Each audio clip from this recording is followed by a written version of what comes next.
interesting one.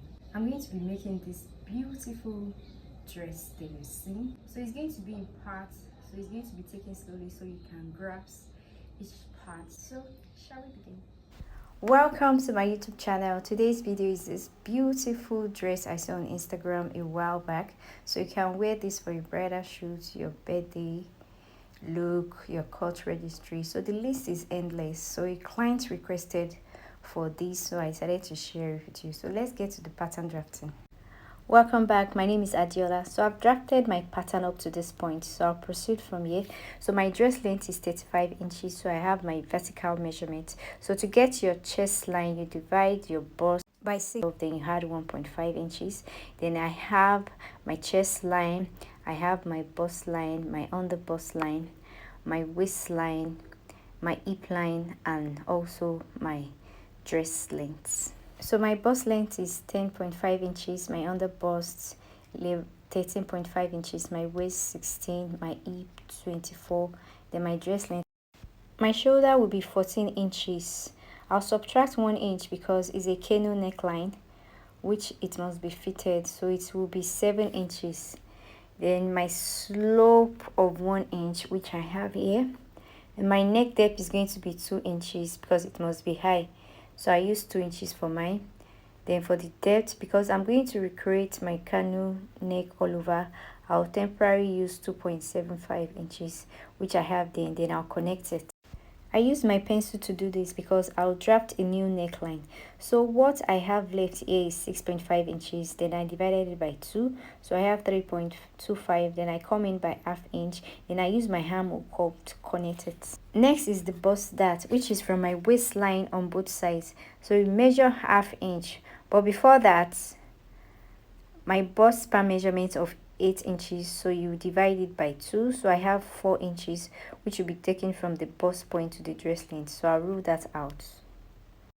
Then I'll go ahead to connect it together. Then I said earlier that I took ½ inch here, then I'll come down by 1 inch from the bust line, then I'll connect this.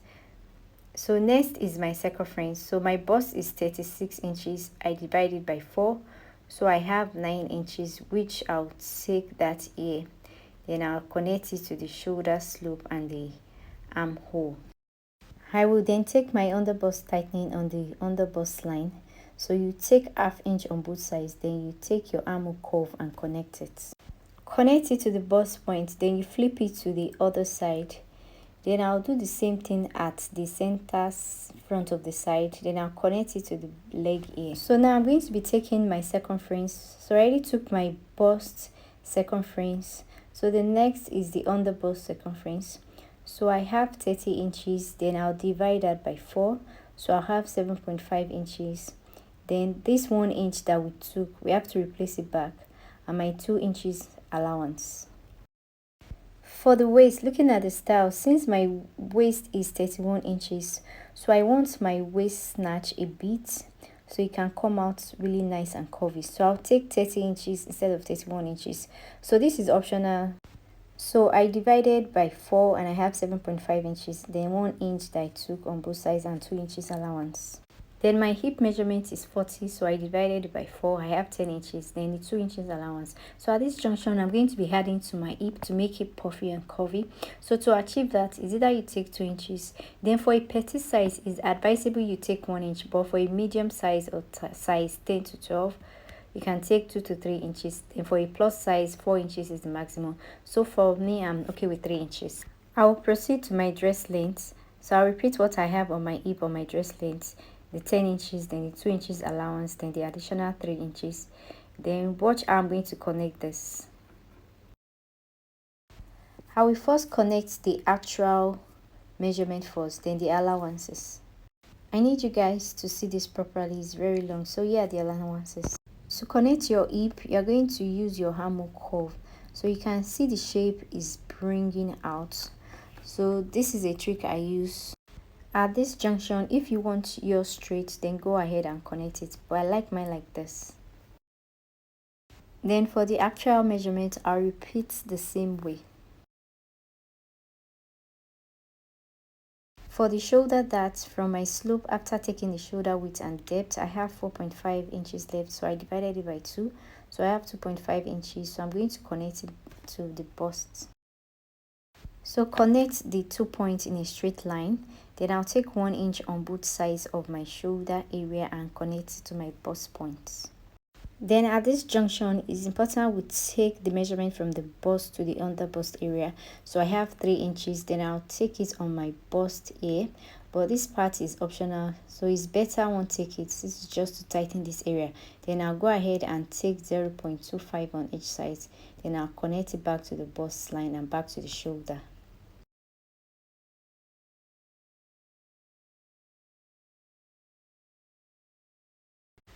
I will replace back this 1 inch I took on both sides. So I measure 2 inches and I rule a line to slant it further down. So automatically my shoulder slant falls to 1.5 inches. So this is the old armhole, so it becomes redundant. So that's why I use a thin pencil for it.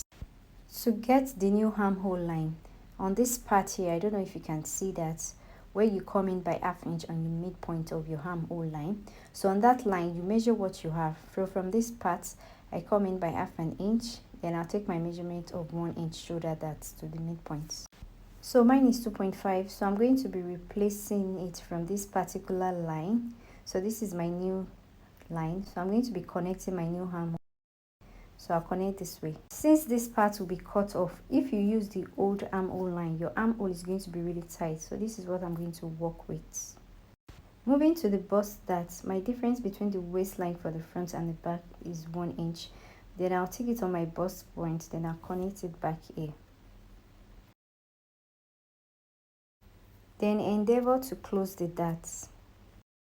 You can make use of your sellotape to hold it. So once it's okay, the allowance will be short, so you need to reconnect the lines back. After all is done, the next is to connect from my hip.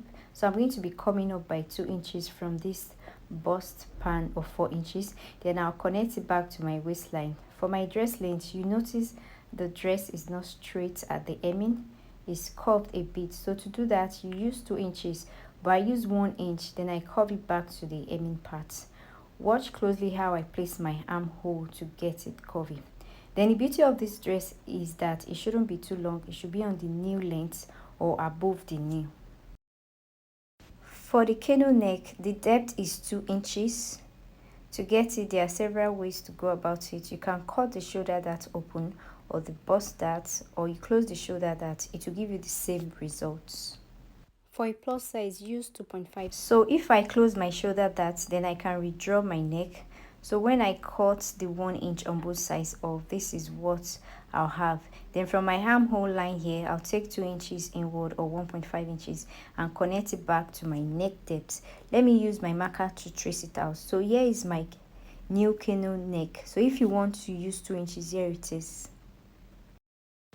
Why we have to do that is to have a shoulder for joining the front and the back dress. For the 1.5 inches, this is it. Then you can take your armhole curve and connect that. The next thing now is to cut my front pattern. I will start from my dress length.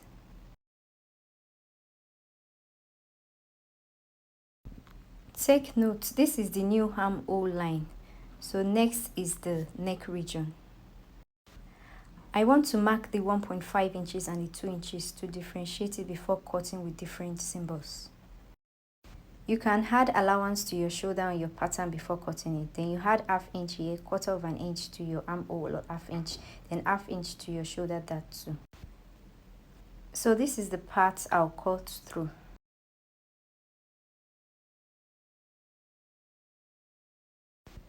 I'm not going to cut my neck yet, so you can also do that after joining your center front and your side front together and readjust the neck.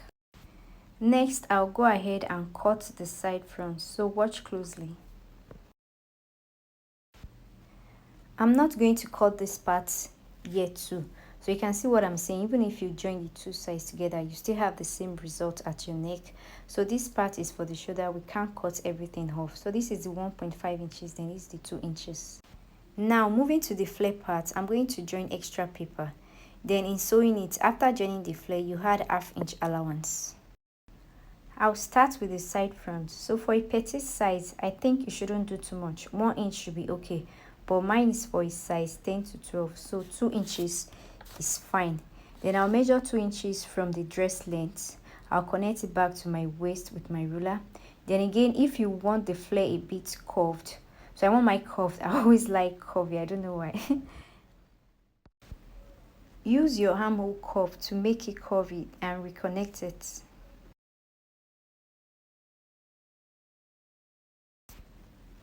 Then I'll cut it out. So the next thing to cut is my center front. Then at this point, don't forget to relabel. So relabel your pattern. Add extra paper, measure 2 inches, then you connect it back to your waist. I'll repeat what I did for the side front. I'm going to curve it like this and then I'll cut it out.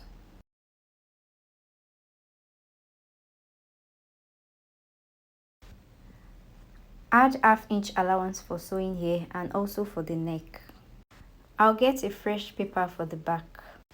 I have my zipper allowance of 2 inches, so you take your desired zipper allowance. Then I have my chest line, my waist, my hip and my dress length. So if you want a different neck, not the open back, you can take the measurements, then you take your depth too. Remember the front shoulder slope is 1.5 inches, then I took it here, then I'll highlight that properly. So whatever I have left, so I'll divide it. So I have 6 inches left. Then I'll take my midpoint, which is this. So if you still want to come in by ½ inch, you can go ahead and do that. Then I'll use my armhole to connect the lines. Then I'll take my bust circumference, which is 9 inches, and connect it to my chest line.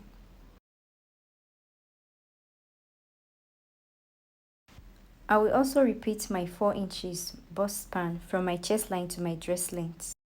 On my waistline, I took ½ inch on both sides, then I connect the 2 lines to my chest point. Then from my hip line, just like I did for the front pattern, you can also come up by 2 inches, then I'll connect it back to my waistline. I trace this part of the neck as a guide to get my desired curve for the back. My circumference is next, so my waist measurement will be taken after my zipper allowance. So my waist is 30 inches, so I divide that by 4, I have 7.5 inches, then the ½ inch on both sides together with my 2 inches for allowance. Then I'll connect it, then the allowance of the 2 inches at my chest line. Then my hip measurement is 40, I'll divide that by 4, so I have 10 inches, then the 2 inches allowance together with the extra 3 inches allowance. This next part is optional, so if you want to tighten your shoulder further, what you do is from your slope, take 0.25 on each side, then you connect it back to your chest line. So you replace that 0.25 each, which is 0.5 back to your armhole. So you have a new armhole line, so this old one is redundant. At the zipper area from my waist, I'll come in by ½ inch and connect it back to my chest line. So you can also take it up to your neck part. So this way I have eliminated the zip bulge, and I'll connect it back before my hip line. When cutting, this will be my starting point. And for the open back, this line right here will be where I'll begin. Then I'll mark my 2 inches just like I marked for the front pattern. Assuming I didn't take this ½ inch on both sides, let me mark it properly. And this is my new armhole curve. So I'll mark 2 inches, then from this 2 inches line, this is where I'll trace out my open back. Looking at my thumbnail, the open back did not get to the waistline. It's like 2 to 3 inches above the waist, so I don't want mine on the waistline. So I'll measure my bust vertical line, which is 10.5 inches. Then this is like a guide. So I want mine 2 inches after my bust line. Then I'll come down by 2 inches here. Then I'll connect it not to reach my waistline. So it's almost like 2.25 inches before the waist. So if I'm to follow this part here, so I'm just going to curve it this manner. So this is what I'm going to have. But since I took 0.25 on both sides, so this is my new line. So this is the point where my open back starts from. This is the line I'm going to be following. So now I'm going to be cutting out my pattern. So this part here is no longer needed, but I'll first cut out the first line, then I'll cut out the actual back. So if I'm going to be following this line, this is the armhole I'm going to be using, and for the second one I'll use this one. I hope that's clear. You can add allowance to your shoulder before cutting. Remember, I'm following this line.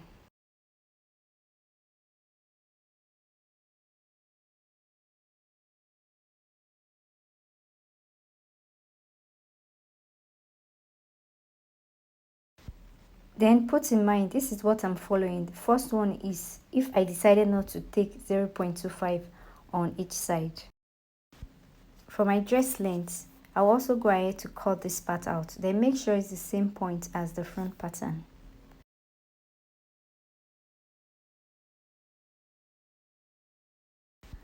I will trim off the zipper parts. So this is the side back.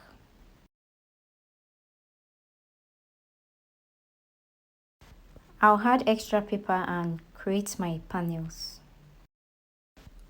Then ensure to label your pattern. So this is my center back, my side back. I'll take my center back first. So if your zipper part is on this side, so place your paper this way. So this is the zipper part. Do not add your panel here. So you're adding to this side.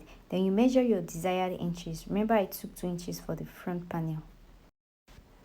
But if your zipper falls on this side, you place your paper like this, then you measure the inches and use your ruler to connect from your waist to your hemming part here. So you label your pattern to get your waist. So if you want it straight, go ahead. So I can place my paper either ways. So if you want it curved, you can do that. So I'll measure 2 inches. So the extra paper must be on the same line at your hemming, and you can curve it this way. At this junction, guys, like this video, subscribe. Okay, thank you. Add allowance of ½ inch here. For the side back, take 2 inches also and connect to your waistline with your ruler and curve it properly.